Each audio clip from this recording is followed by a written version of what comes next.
Here's what's coming up on today's show. The advisor really is incentivized to act in the client's best interest, because when the account value grows or shrinks, the annual fee is going to stay the same. So everyone's incentivized to, do what's right for the client based on their investment objectives, their risk tolerance, the length of time, things like that.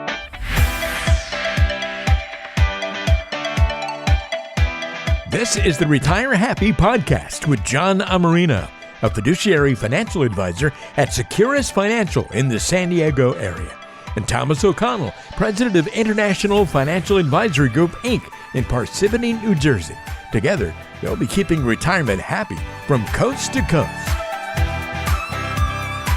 Welcome back to another episode of the Retire Happy podcast. I'm your host on the West Coast, John Amarino, and I am being joined by my esteemed co-host on the East Coast, Mr. Tom O'Connell. Tommy, how you doing, bud? I'm doing great, John. How you doing? And a big congratulations to your, your 15th or 16th wedding anniversary on Saturday?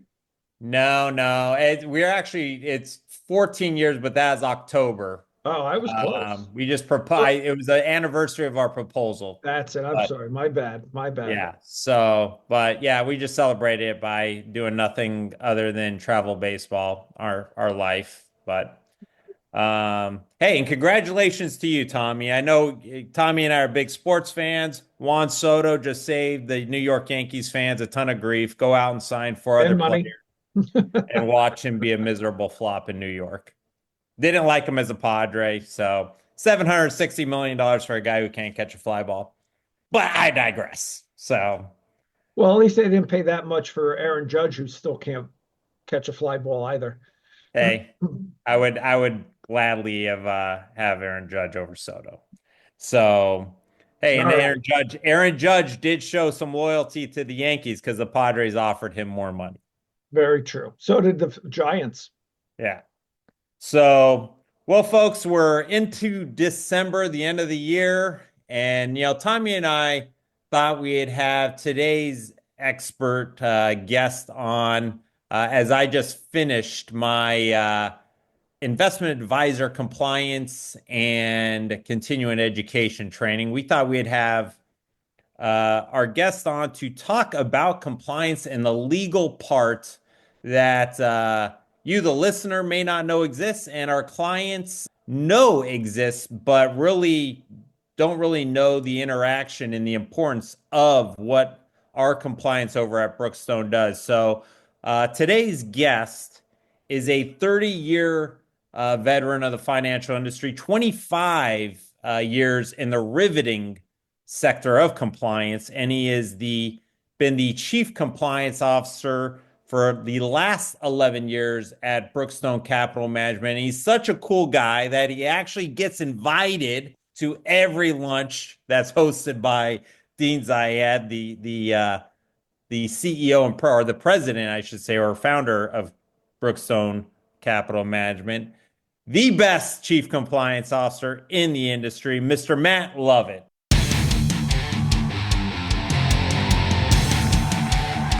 And here's today's guest, the Chief Compliance Officer at Brookstone Capital Management. It's Matt Lovett. Hey, John. Thank you for that introduction, and thank you for having me on your podcast. Big fan of the podcast. I listen to them every week, as you know, because I have to. So I'm glad I finally get to be on one that I'm going to enjoy, man. So thanks for having me. Tom, good to see you as well, buddy. Thanks, man. Hope you guys had a wonderful Thanksgiving, and look forward to working with you guys throughout the rest of the year and into next year. Yeah, it's always been great. We always talk about going back to the conference, right, Tommy, and how good it is to see all the people at Brookstone that play a huge part in the game. And, compliance, I don't know, man. Tommy, I think Matt locks those guys up in the cage because those guys are the wildest guys at the conference. They're the ones having the most fun. But we definitely appreciate everything you do, man. And I mean, my go-to compliance guy, I always got to give a shout out to Gerard. He's been a huge resource for me over the years. So you guys are a very intricate part of of our businesses. Yep, and Mike is mine, Mike Miller. So I'd like to give out a shout out to him as well. Yeah, I appreciate that. I'm sure they're going to appreciate the shout outs. And as you know, I mean, we work in a very regulated industry, as you know. I mean, we're subjected to the Investment Advisors Act and the Securities and Exchange Commission. And there's a lot of rules and regulations that are imposed upon investment advisors and the advice that they give and how they do it and how they market and the code of conduct and personal trading.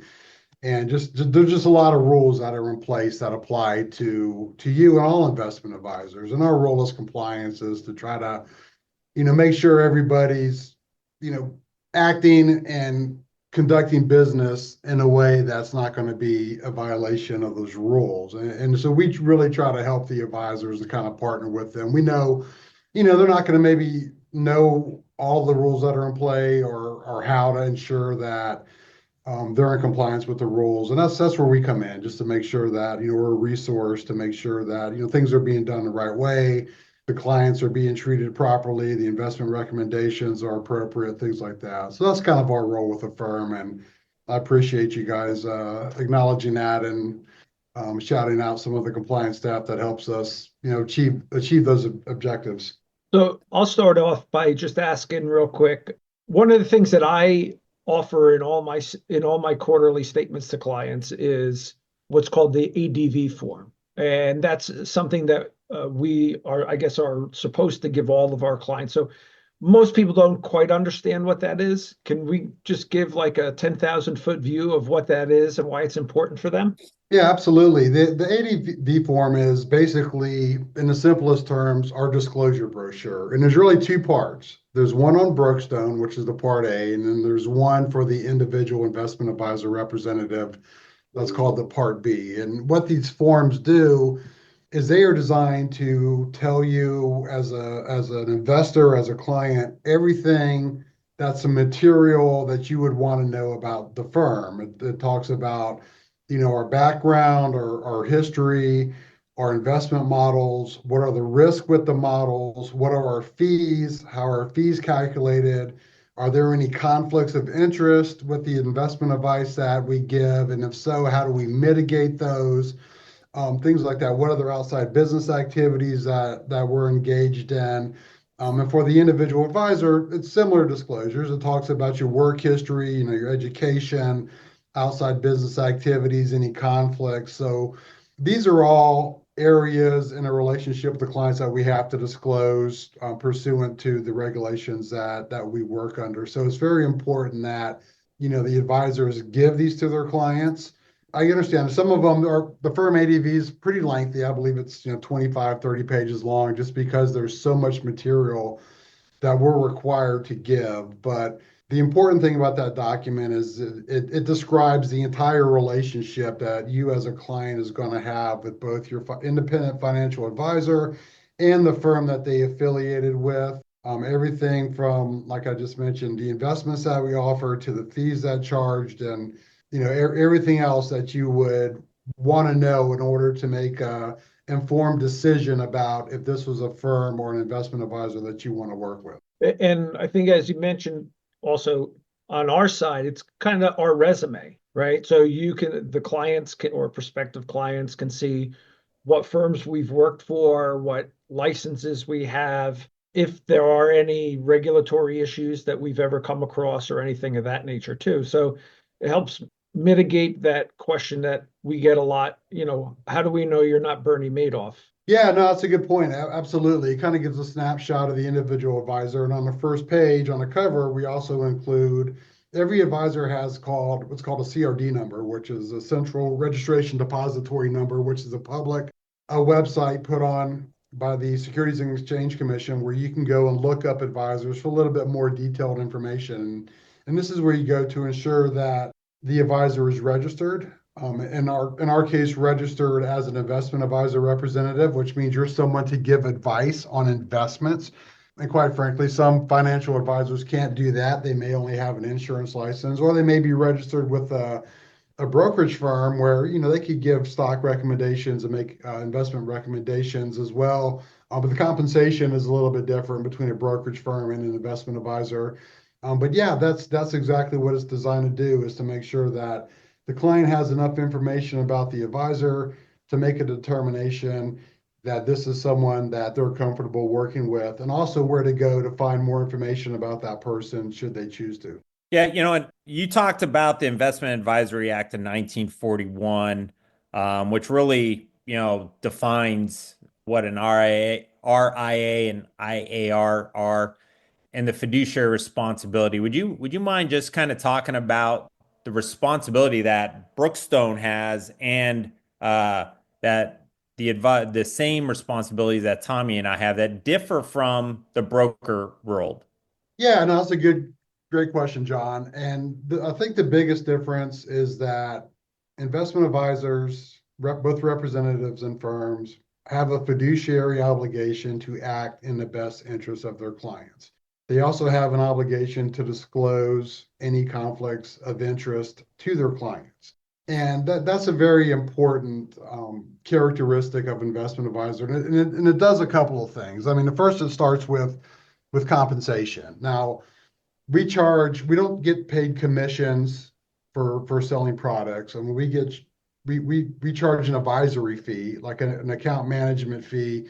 Again, depending on the model and the services that you provide, it's usually between 1 and 1.5% annually versus an upfront commission or a trailing commission that you may get at a brokerage firm or an insurance company.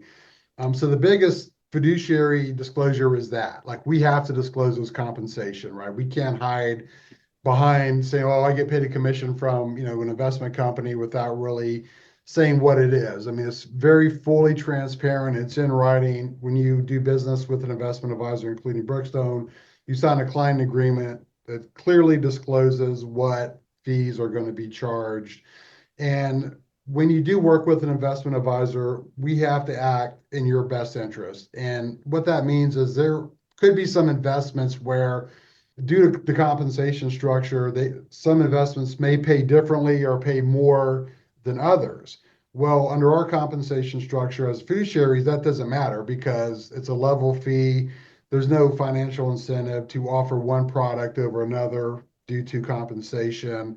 The advisor really is incentivized to act in the client's best interest, because when the account value grows or shrinks, the annual fee is going to stay the same. So everyone's incentivized to, do what's right for the client based on their investment objectives, their risk tolerance, the length of time, things like that.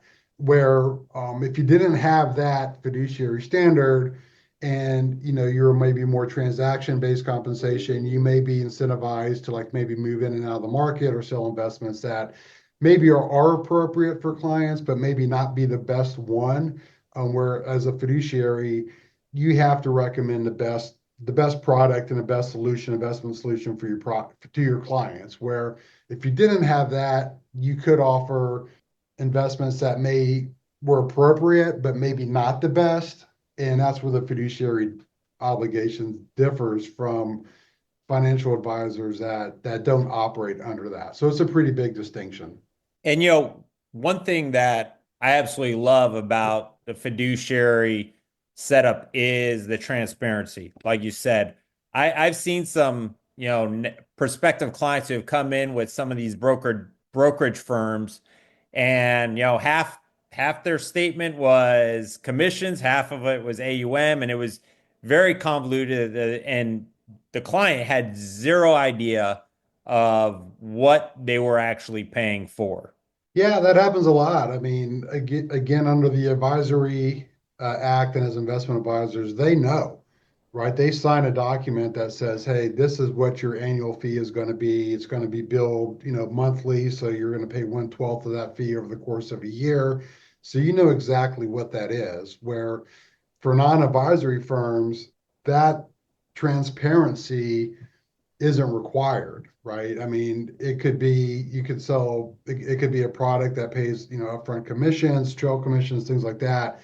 And if you, looked hard enough, you could probably figure out what it is. But as investment advisors, we're obligated to disclose that up front when a client signs an agreement with us. So they know there's no confusion about what that fee is going to be. It's disclosed up front. The client signs and initials by it. So it's 100% transparent, nothing to hide.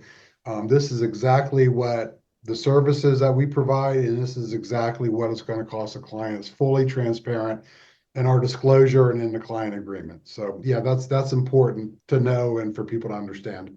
One of the things, John, you mentioned in your opening statement, Matt, which maybe we can dive into a little bit, is continuing education. That's something that I think even if we didn't have to do it, I think John and I we find it very important to do that, to stay modern, if you will, rules changes, regulatory changes, strategy changes, things of that nature. But there is a level of mandatory continuing education that we have to do as well. And that's something that we just went through. Can you talk a little bit about what we have to do?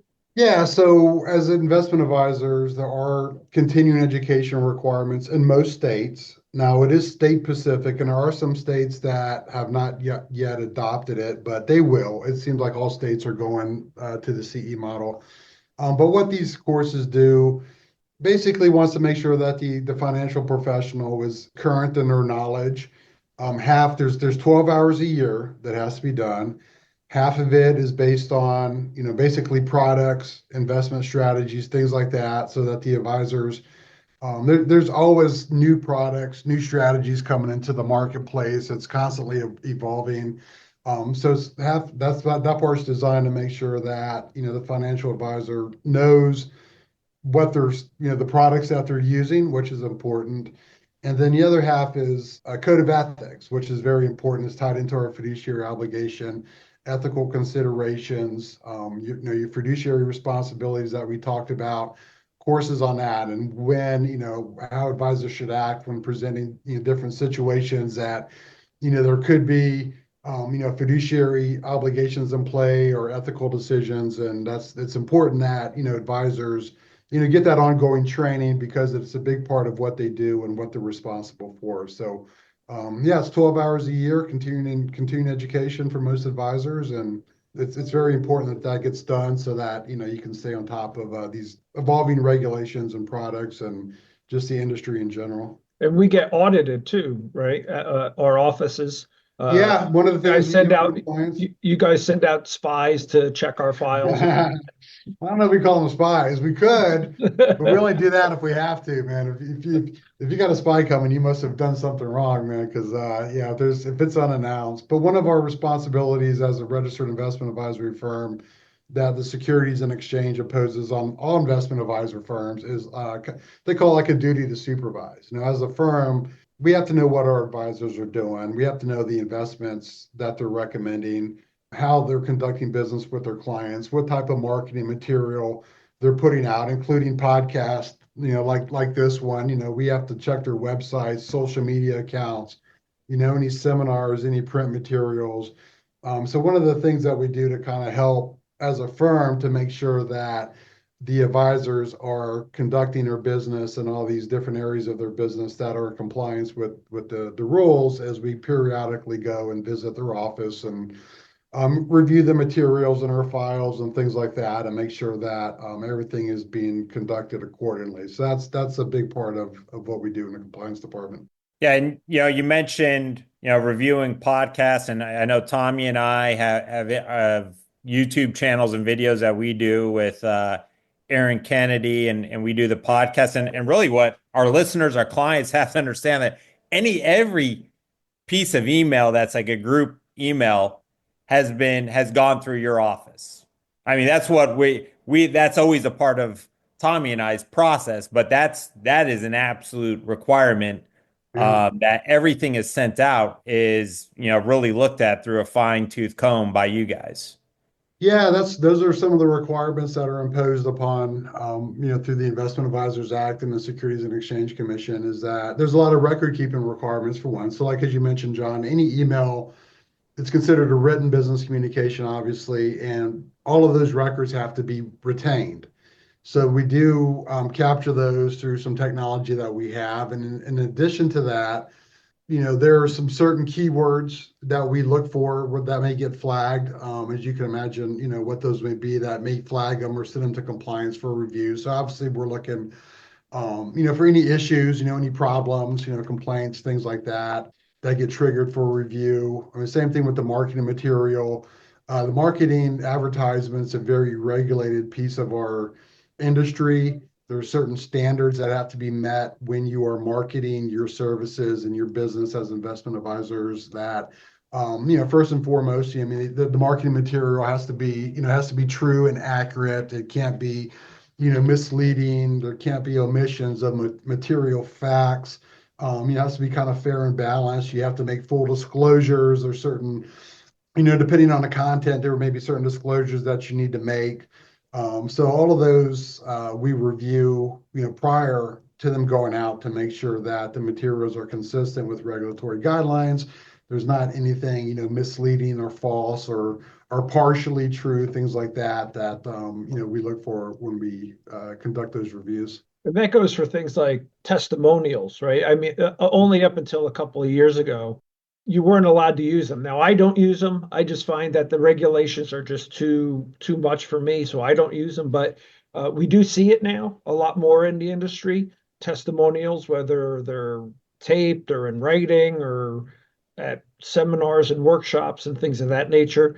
But maybe maybe you talk a little bit about that and the rules and regulations.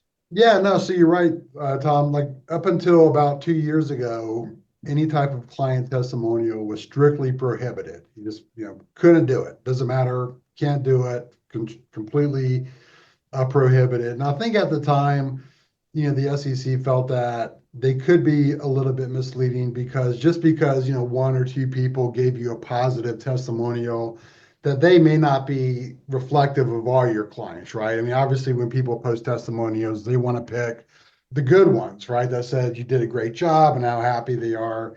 So about 2 years ago, they changed a rule, and I think a lot of it just evolving times. There's so much social media, and everybody has Facebook and LinkedIn, and there's Google reviews that I think it got to the point where it was hard not to allow that just because there was so much they couldn't control over. There were so many third-party sites where people could go and post it that were beyond the advisor's control, that they couldn't really stop it. And so they did change the rules so that testimonials are allowed.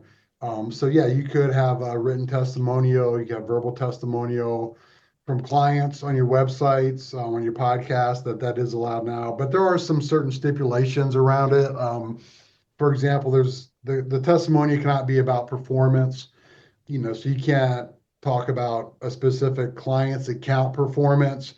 That's still prohibited. Now you can still advertise performance in the context of a model or model performance, or and as Brookstone does, you've probably seen their performance sheets, but not at an individual testimonial level.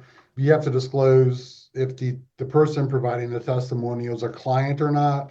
Usually they're going to be a client, but sometimes someone may not be a client and give a testimonial, which would have to be disclosed. If they received any compensation for clients, a lot of times you may see like a celebrity or local celebrity endorse or provide a testimonial for a financial advisor. And if they're paid to do that, that has to be disclosed, that it was a paid compensation, they were compensated for their testimonial or endorsement.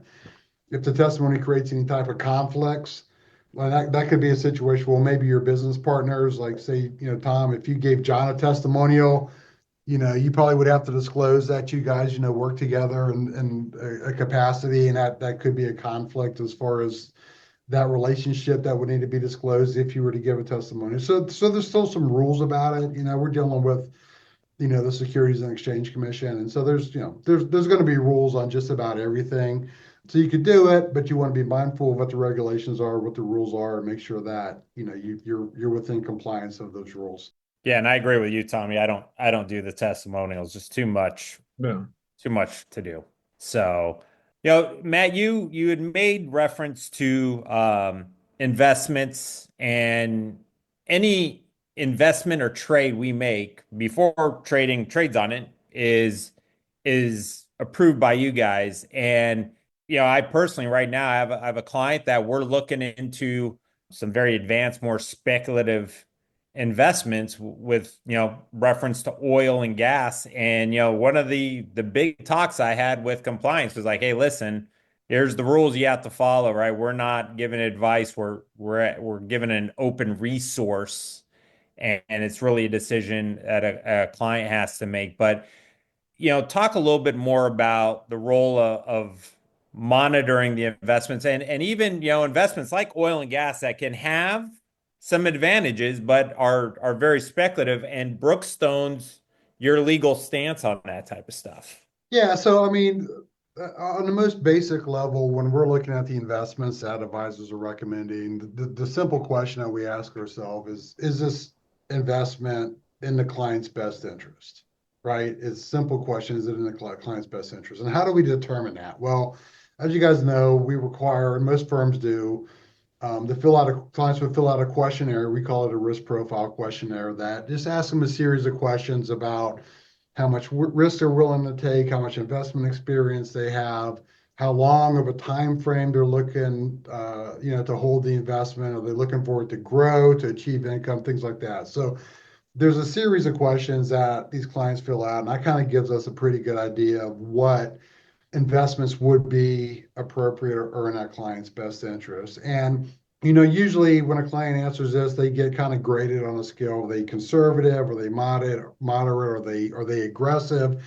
And then we build, or the advisor, John, you or Tom could build a model or go into a pre-constructed model that fits that. So if a client's moderate, say we have moderate models, they plug right in, not going to be an issue. It matches up. So those are the kind of things that we look for. Now, when you start looking at some of the more speculative, the more aggressive stuff, what we look at is, one, is it appropriate for the client? And even if the client is very aggressive and speculative, we want to look at the amount that they're putting in, because we get a lot of clients now, especially with the crypto and the Bitcoin taking off, where they want, a lot of times people have, fear of missing out, or they think that they've seen something or somebody's told them about something that's done very well and they want to participate. And when we're looking at these recommendations, we say, well, one, does a client have the risk profile for it? And two, what would we think would be the appropriate amount for a client to go into, a speculative investment? And usually it's a reasonable, but quite frankly, a small amount of their investable assets or portfolio. So if someone's aggressive and say, hey, I want to speculate with, oil futures or cryptos and things like that, we would say, all right, we know what, we understand, but let's do something reasonable, like maybe 5% or 7%, depending on the risk tolerance that we think would be an appropriate recommendation as a fiduciary. Because as you know, there's a lot of risk in those.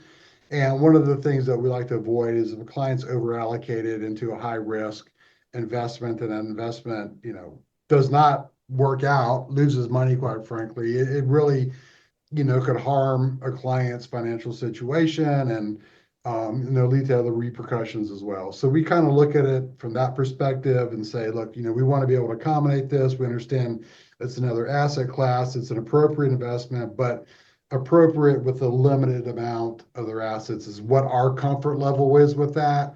And so we work pretty closely with the Brookstone investment team in setting those parameters on what, we would be comfortable seeing in the client portfolio. Even if the advisor or even a client in some cases may want to go more aggressive, well, we can say, look, as our fiduciary, we think it's in your best interest to limit your exposure to a certain amount. And that's what we would be comfortable doing. So that's kind of how we look at those, especially when the investments are, pretty high risk or speculative and aggressive. Those are definitely get scrutinized very closely. Yeah, and one thing I appreciated about the conversation on the one planning, the very advanced planning that we're doing with a client that has some very specific needs for this type of investment was, hey, you really need to be an advocate for the client on knowing what the risks are. And the conversation was, hammer home the risks to this, whether it's illiquidity, the loss potential of the entire investment, right? Be the advocate that the client absolutely knows those downsides and Yeah, I think for our listeners, you got to understand that, that is a very powerful role that you guys are playing on the client's behalf, and it's appreciated. Yeah, no, absolutely. I mean, it's important. I mean, people I think a lot of times don't understand the risk. Like, when they get presented with an investment opportunity, usually, the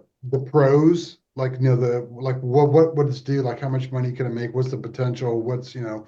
That those are pretty straightforward, and those are usually what's kind of led with. And alternatively is like, well, there's some bad things that could happen too, and making sure that those are fully disclosed and say we had potentially it could do well, it could be a good investment, but at the same time we don't know. It could not, and there's potentials for losses. You may, like you said, be your money may be tied up and not be able to get it out for a number of years. So as a fiduciary, it's important that the client, in their best interest, understand, what they're getting into, including, the risk or any potential problems that may happen with these investments. We have to absolutely discuss that with the client and make sure they understand that. And it's not only for the client. Despite some advisors who call your department the department of rejection, you're also looking out for us, right? And most recently in the news is a firm called High Yield Interest or something along those lines, where they were promising clients 15 and 20% returns guaranteed.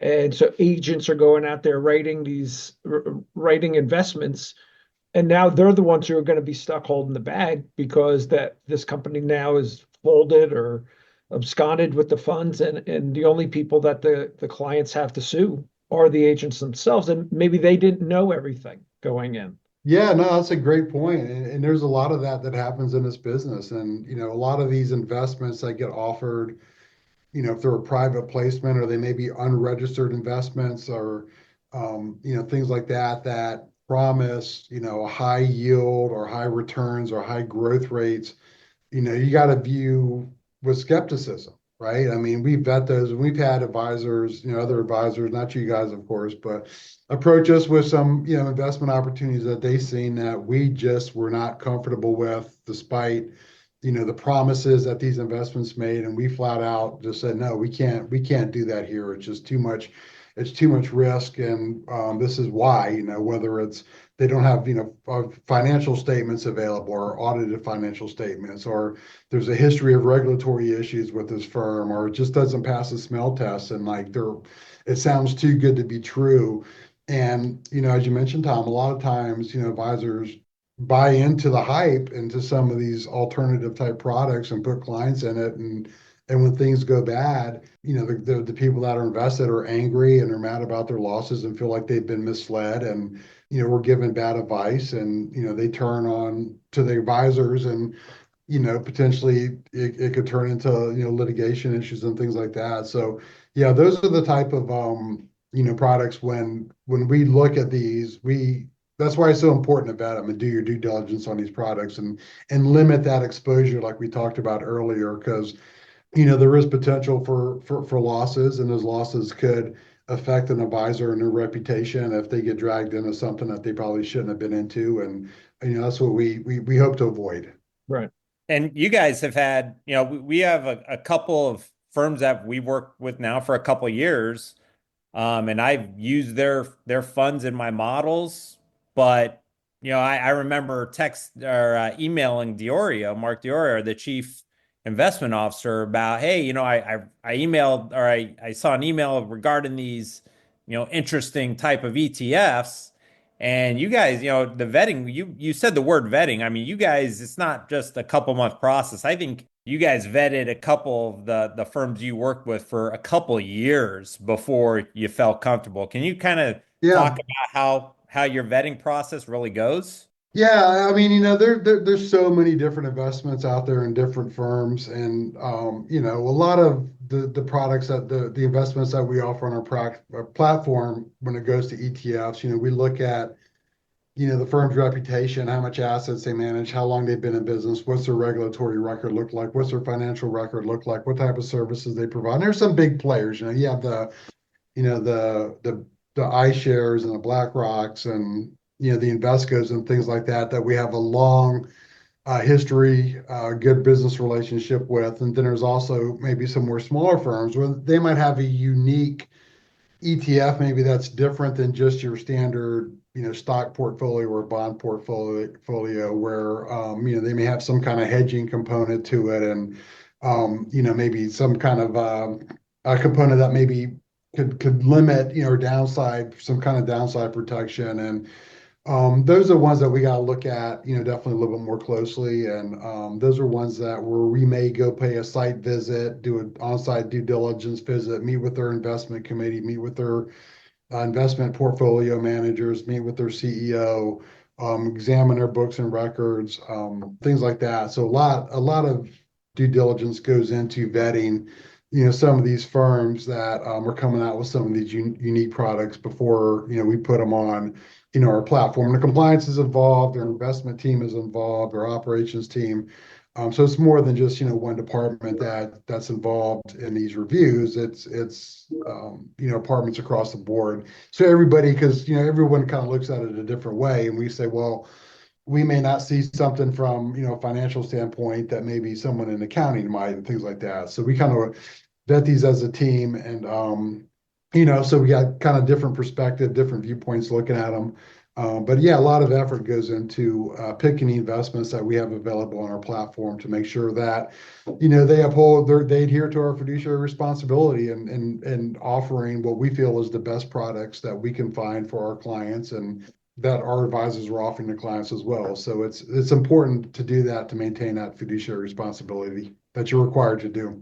And you don't only do it, you don't only do it to allow them on the platform, but you guys are continually looking at these companies, looking at their managers, their management style, so on and so forth, and make sure that they're doing what they're supposed to be doing as well.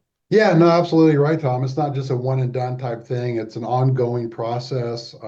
We're constantly working with the investment team. We have an investment committee here at Brookstone that meets, typically every month to review the investments on our platform, see what's working. I mean, is everything being managed the way that it's supposed to be, the way that their investment objectives are disclosed are, and making sure that, everything's being done properly. And if not, why not? Or do we need to replace them and change them out with something else? So it's an ongoing review. It's constant, basically ongoing review of the investments. And we obviously take it, very seriously and want to make sure, as I said, that we have the best products that we can find available on our platform. And that ongoing review kind of helps ensure that we do. So, Matt, in closing, we've talked about, various things that you guys look out for, but not all of our listeners are, Brookstone clients or clients of Tommy and I. So aside from reasonable fees, fee transparency, and transparency in general, what should our listeners really look out for when they're choosing an advisor? Well, I think the most important thing, John, is one, that the advisor is properly licensed, right? And as we talked about at the beginning of the podcast, there's ways that you can go online and see what licenses a financial advisor holds, whether it's an investment advisor license, a brokerage license, insurance license. So a quick Google search can tell you about that advisor, what licenses they've held, if they've had any disciplinary histories in the past to look at, things like that. And I think it's important that when you're an investor working with an advisor, that where your money is being held, who's the custodian. I mean, Tom made a comment earlier in the podcast about, Bernie Madoff. And I think one of the big reasons Bernie Madoff was able to get away with what he did for so long was that he was the investment advisor, he was the broker, and he was the custodian. All three of these different roles was being served, by him and his firm, where with us, working with you guys, and all of our investment advisor representatives, it's three different entities. Now, Tom, John, you're the investment advisor, the financial advisor, the investment advisor rep. You work with Brookstone, which is the investment advisor firm, and we custody assets at either Schwab or Fidelity. So we do have a business relationship that we work together, but we're all separate entities. And so I think by having these different firms fill each of those functions, that there's a system of checks and balances in place, right? So the custodians, knows what Brookstone doing. We know what the advisor's doing. You know what the custodian's doing. So I think when you're a client working with an advisor, that it's important that you ask, where's your money going to be held? Who's the custodian? Who's the firm that you're using, and kind of having a general understanding of how these entities work with each other is very important because it's your money. You want to know where it's at, that it's safe, that it's being managed properly. And by having these different functions being done by different entities, that kind of helps ensure that, everything is being done properly. Yeah. Great advice, Matt. And, we appreciate everything that you and your staff does. As Tom said, you guys are there to not only protect us, but also protect the clients. And, while some, may look at you guys as the killer of dreams, you guys really do try to work with us, the advisor, on behalf of the client, and, to really have the best outcome. And we appreciate everything. And the whole staff, in the compliance office is great people who care. And, we can't express our appreciation enough. I appreciate that, John. It's it's a tough job sometimes, but as you mentioned, we want everyone, we want the advisors to be successful. We want the clients to be successful in their portfolio. But at the end of the day, there's a right way to do things and a wrong way to do things. And if you're doing things the right way, you're going to be fine. You're going to be successful. Your clients are going to be happy, and that's what we want. That's what we try to help advisors achieve. And I think we've been successful today, John, because this is the first time, I think, in our history we've ever done a compliance meeting for 1 hour and haven't yawned or fallen asleep. Yeah. Kudos to you, Matt. I'm surprised. I think I saw you nodding off there a little while ago. I'm not so sure about that, man. Your eyes look like they're closing a little bit. We do have cameras. I'm not as old as Joe Biden. Yeah. Well, you might have to go get a coffee after this. So, well, folks, that's going to do it for another episode of the Retire Happy podcast. We hope you found it interesting onto the behind the scenes but very important role that compliance and legal plays. And as we wrap up 2024, Tommy, we are coming up on our 99th episode. The next episode will be number 99. And we have a great guest. It's a great investment mind, a mentor of mine. And he's going to talk about, the markets in today and what may be ahead for us in 2025. So, again, thank you, Matt Lovett, for coming on and spending some time with us. And folks, we hope you're having a great lead up to the holidays. We hope you had a great Thanksgiving and staying warm if you're in those colder climates. So that wraps it up, folks. Until next time, retire happy. Take care. It's easy to get in touch with John and Thomas. If you're more on the West Coast, give John a call at 858-758-9889. That's 858-758-9889. Or go online to GoSecurus.com. That's GoSecurus.com. If you're more of an East Coaster, then call Thomas, 973-394-0623. That's 973-394-0623. And online at internationalfinancial.com. That's internationalfinancial.com. And you can, of course, always just check the description of today's show for all that contact information. Don't forget to subscribe and follow the podcast on your favorite apps, and we'll see you next time on the Retire Happy Podcast. Investment advisory services offered through Brookstone Capital Management, LLC, BCM, a registered investment advisor. BCM, Securus Financial, and International Financial Advisory Group are independent of each other. Insurance products and services are not offered through BCM, but are offered and sold through individually licensed and appointed agents. The opinions expressed by John Amarino, Thomas O'Connell, and guests on this show are their own, and are based upon information considered reliable, although it should not be relied upon as such. Any statements or opinions are subject to change without notice. Investments involve risk, and unless otherwise stated, are not guaranteed. Past performance cannot be used as an indicator to determine future results. Any strategies mentioned may not be suitable for everyone. Information expressed does not take into account your specific situation or objectives, and is not intended as recommendations appropriate for you. Before acting on any information mentioned, please consult with a qualified tax or investment advisor to determine if it is suitable for your specific situation. This program is designed to provide accurate and authoritative information with regard to the subjects covered. Registered investment advisors and investment advisor representatives act as fiduciaries for all of our investment management clients. We have an obligation to act in the best interest of our clients and to make full disclosure of any conflicts of interest. Please refer to our firm brochure, the ADV 2A Item 4, for additional information.